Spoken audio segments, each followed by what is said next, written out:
সম্মানিত ভিউয়ার্স, আসসালামু আলাইকুম। আজকে একটি বিনোদনী ভিডিও শুরু করছি। হযরত আলী রাদিয়াল্লাহু তাআলা সাহাবাদের মধ্যে সবচেয়ে গরিব ছিলেন। প্রিয় নবীজি তার অতি আদরের নাতি হাসান এবং হুসাইনের খোঁজখবর নিতে গিয়ে দেখেন যে তার মেয়ে ফাতেমা এবং নাতি হাসান ও হুসাইন খুবই ক্ষুধার্ত অবস্থায় আছে। কয়েকদিন ঠিকমতো খাওয়া দাওয়া করতে পারে নাই। কোনো এক সাহাবী ফাতেমার বাসায় গিয়ে দেখেন এই অবস্থা। তখন সাহাবী ফাতেমাকে বলল, তোমার সংসারের মধ্যে অভাব খুব বেশি মনে হয়। তুমি কেন তোমার পিতার নিকট গিয়ে সমস্যার কথা বলো না?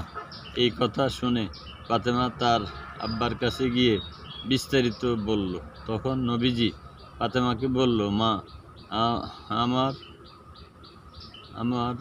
তুমি বাসায় গিয়ে নামাজ শেষে সুবহানাল্লাহ ৩৩ বার, আলহামদুলিল্লাহ ৩৩ বার, আল্লাহু আকবার ৩৩ বার এবং লা ইলাহা ইল্লাল্লাহু মুহাম্মাদুর রাসূলুল্লাহ একবার পড়বে। তোমার অভাব দূর হবে এবং রিজিক বৃদ্ধি পাবে ইনশাআল্লাহ।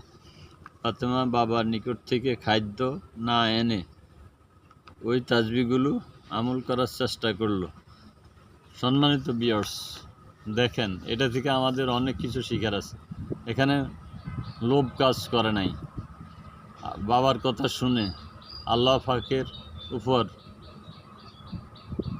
বিশ্বাস স্থাপন করে ওই তসবিহগুলো পড়তে লাগলো এবং প্রতিমধ্যে রিজিকও বৃদ্ধি পেল এবং সংসারের সমস্যা দূর হলো।